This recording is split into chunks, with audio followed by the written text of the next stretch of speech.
2 years ago, I played Red Dead Redemption for the first time, and it was a lot of fun, but I quickly encountered the limitations that the game had placed on me, ranging from shallow side quests to certain areas of the map being locked off until I progressed the story, to the point where the game felt like a needlessly huge map with only a few cool parts worth exploring in it, making exploration in general feel a bit pointless at times, since I was basically being told, whoa, you're not supposed to be here yet. And a lot of games are guilty of this in different ways. I'm sure you've gotten to a point in a game where an arbitrary roadblock appears that feels a little on the nose, or some bizarre obstacle that stops your progression and makes you think, why can't I just jump or climb around this dumb thing? Examine brilliant light. Oh, this is different.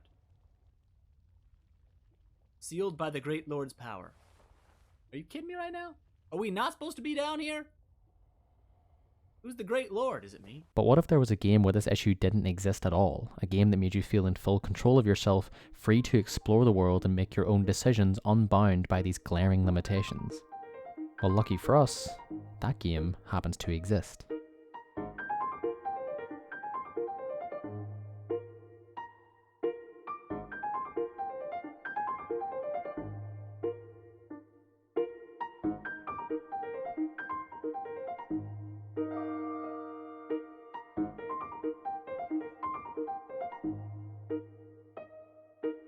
It goes without saying that this isn't the first video on Breath of the Wild, and I'm sure it won't be the last, but there's a reason for that.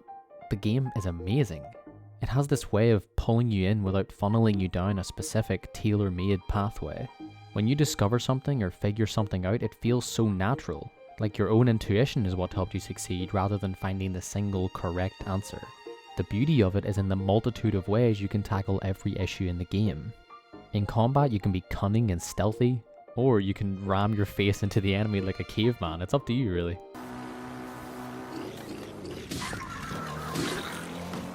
The point is, you decide how the game plays out. You get to make your own stories in this game that are unique to you, just due to how open the game is. After a quick tutorial section, you can literally go anywhere on the map, anywhere you'd like.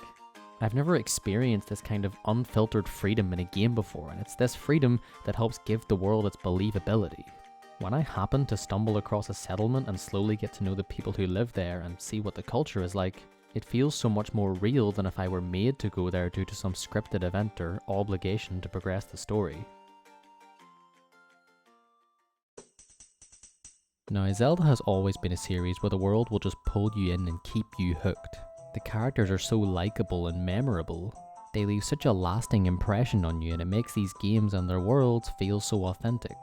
And look, I'm no Zelda expert. I've only completed 3 of the mainline 3D Zelda games, and I didn't even play these games till I was about 16, so I'm not coming at this from a nostalgic point of view, but even I can tell you, they're pretty neat. I do have some minor issues with the combat and the puzzles of both of these games in particular, but these issues fall away due to just how strong they are as a whole. They both nail the atmosphere, they both have real stakes, they have likeable, memorable characters that will stay with you forever. It's genuinely insane how authentic and believable these characters are, and how immersed you can get in the worlds they inhabit. This is especially true for Majora's Mask. I don't know if this is a hot take, but Majora's Mask has this thick, looming sense of dread everywhere you go. The world you're in is actually pretty charming and fun until you realize that the actual moon is going to crash into the world and annihilate you and everyone in it, and only you can stop it within a 3-day time limit. You are capable of rewinding time with your ocarina, but it means you lose all of your non-key items in the process, meaning that your knowledge of the world around you is your most valuable asset. This is such a strong plot point because the threat the moon poses is a threat that you and every other character can relate to. And it encourages you to really dig deep and interact with these characters to get as much information as possible, because that's all you can do.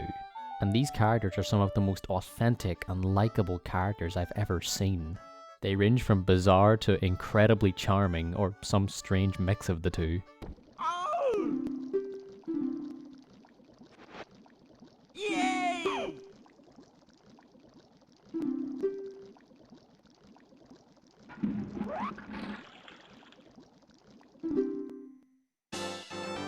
And of course, a number of them show such genuine fear when you speak with them on the 3rd day within your time limit, because they're terrified of this looming nightmare in the sky above them. What's more is that there are plenty of characters who simply don't understand what's happening or are too caught up in their own personal problems to care. These problems can seem trivial, but there's always a sense that they really do care about these things. And since the game forces you to interact with them to gain information, it makes it so easy to get attached to these characters and their stories. One character in particular I love is Cremia. She's the very kind older sister of Romani, working on her family farm and trying to support her younger sister by herself. At one point in the story, you gain access to an optional side quest in which you help Cremia deliver milk from her farm into town. And along the way, you defend her from the bandits that have been stealing from her. It's a pretty fun mission, and after it all, you get a key item called Romani's Mask, which lets you gain access to a previously locked off area with even more rich optional content. Cremia thanks you for your help, and that's the side quest. Now, the way I played Majora's Mask, I wanted to do as many side quests as I could on my last 3-day cycle, so as to help as many of the characters as possible before I completed the game's main story for good. Meaning that I ended up repeating many side quests just to get the feeling that I was helping these characters, without rewinding time and undoing all that help. So, on my last 3-day cycle before the final boss, I found myself doing this side quest with Cremia again, and halfway through I realised, wait, I'd already gotten the reward for this side quest last time, so I wonder what I'll get for completing it this time.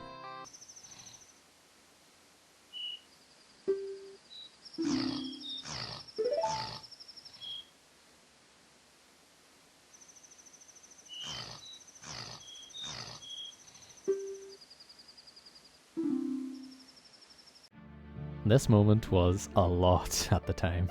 It was this utterly sincere, heartfelt moment. And in a game with such an oppressive atmosphere where the moon is threatening to crash into the world and annihilate all of these characters, this moment with Cremia just felt like such a glimmer of hope. Almost as if she understood all the severe hardships Link has faced up until now and just took a moment to tell him, thank you. This was why I wanted to save this world, because how could I let something so awful happen to someone this sincere and caring? And what's more is that this was an optional side quest. I didn't have to interact with this, I wanted to. And it's that choice to do that that made the eventual payoff feel so personal and significant. And it's this feeling that I think Breath of the Wild replicates so effectively.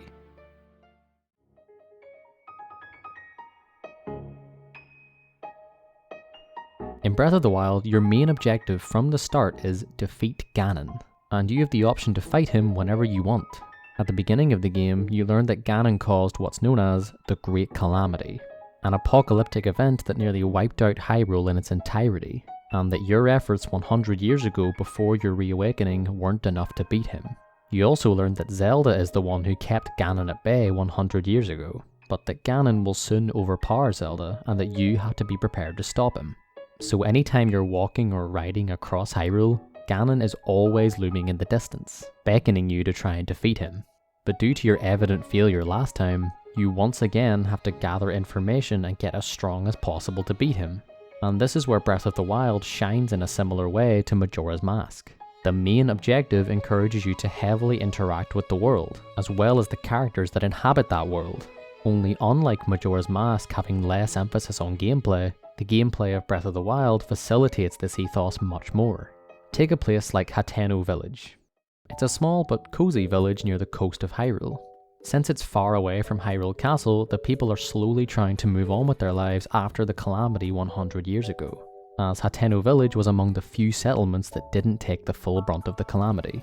And you can glean all this really neat stuff about the characters there through the multitude of interesting side quests, like helping a local teenager confess his love to his crush or using local myths to try and find treasure.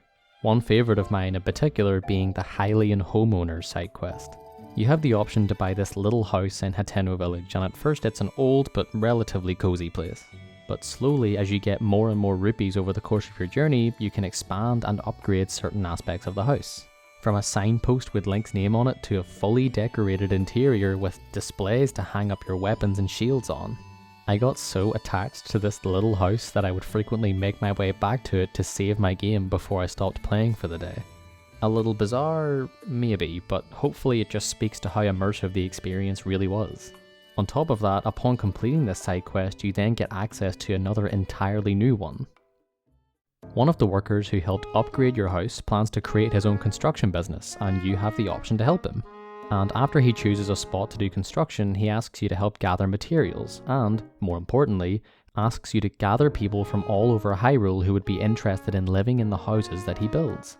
And across my adventure, I met multiple characters from completely different parts of Hyrule who were dissatisfied with their current way of life.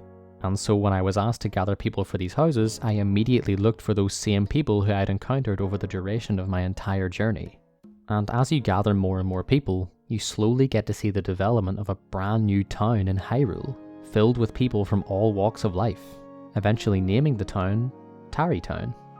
This is a town that unites people from all over Hyrule who want a fresh start, and people who want to move on from the life-changing apocalypse of 100 years ago.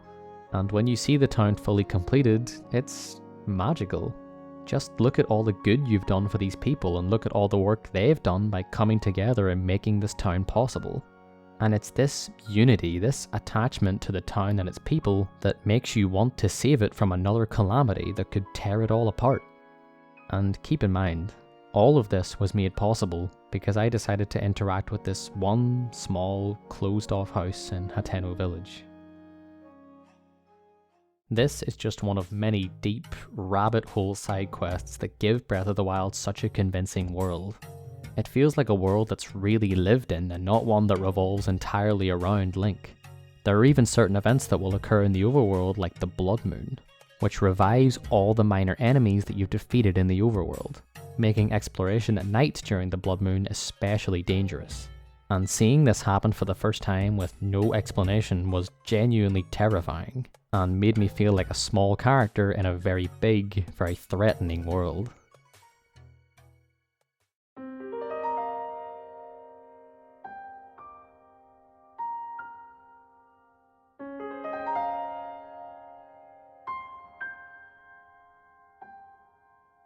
In terms of characters, the game is filled to the brim with these expressive, charming people.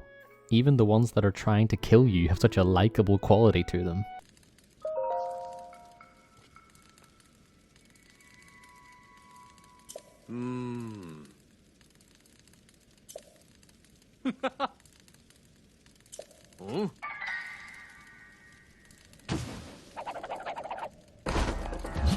Daruk, Mipha, Revali, Urbosa, Koga, Pura, Robbie, Cass, all of these characters bring their own well-realised, unique personalities to the table, and it makes for a cast of characters that you can effortlessly get invested in. But while I could talk about these characters all day, there's one in particular that I got incredibly invested in, and that's the one and only Princess Zelda.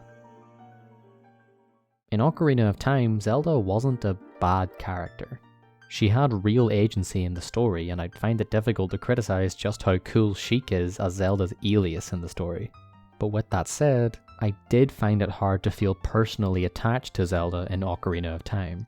Although she kept up with Link throughout the story, a lot of the meetings between the two revolved solely around the threat of Ganondorf. And while this did progress the story, I didn't feel like I was getting to know Zelda as a person very well, as she felt like more of a vehicle for the plot rather than an authentic, well-realised character. In the case of Breath of the Wild, Zelda takes centre stage in a similar fashion, only this time we get to learn far more about her as a person. We learn more and more about Zelda through Link's memories, which can be recovered by exploring certain areas all over Hyrule. And in these memories we get to see how Zelda's character slowly develops and progresses. Being the princess in the royal family, Zelda is next in line to be the wielder of the Triforce of Wisdom, which grants the user the ability to seal away evil. But despite being of age to receive this power, Zelda can't seem to awaken it no matter how hard she tries. She also seems to dislike the role that's been forced upon her by her family, as Zelda seems far more passionate about studying and exploring the world around her than she is about fulfilling some prophecy that she didn't sign up for. And this is a really cool take on Zelda, a character that doesn't want to be a part of this system but is forced to carry all of Hyrule on her shoulders. You can see how conflicted she is between what she wants to do and what she has to do. And it's this duality that makes her character so tragic, and yet so down to earth and likeable at the same time. At times, she shows this infectious enthusiasm for the world around her. Is that what I think it is? Look at this. I don't believe it, but I actually caught one. This delicacy is known to have very, very potent effects under the proper circumstances. Ta-da!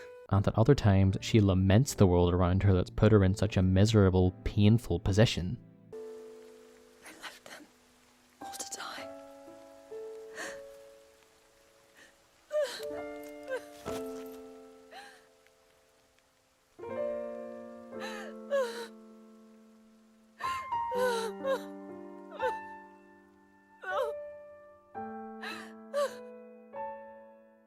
It's this sincerity that makes Zelda so memorable, and in this last scene, after all you've been through with her, it all becomes too much and she just breaks down. It's such a human moment, and when I saw it for the first time, I couldn't help but feel this familiar sense of investment and sincerity. And it made me realise that I wasn't just trying to defeat Ganon so I could beat the game.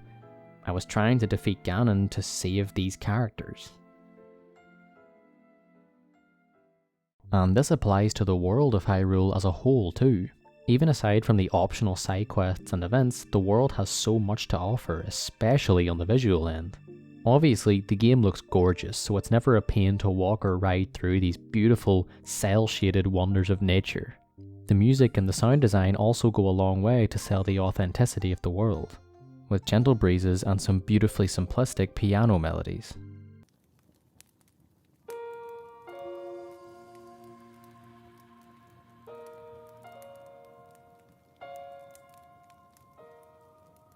Exploring a world this beautiful also makes you want to stop it from being destroyed. But with that said, the game also has these really impactful, melancholic areas that remind you of the horrific events that took place when Ganon was awakened. There are war-torn battlefields that have been overgrown by nature, abandoned fortresses that are left in shambles after the devastating events 100 years prior. It gives off the feeling of a world that's been torn by its past, but one that's slowly, desperately trying to heal. And it's this consideration for the world of Breath of the Wild that makes it so easy to be invested in the story and in the characters. When you see the remnants of a village that's been torn to pieces, or when you visit these simple, humble settlements of people trying their best to move on despite the calamity, it makes you care about this world and it makes you want to save it.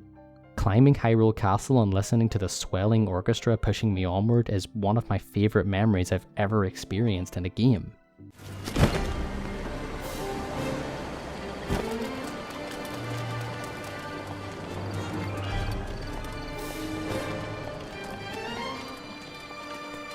And it's all because Breath of the Wild set up a world that made me want to save it.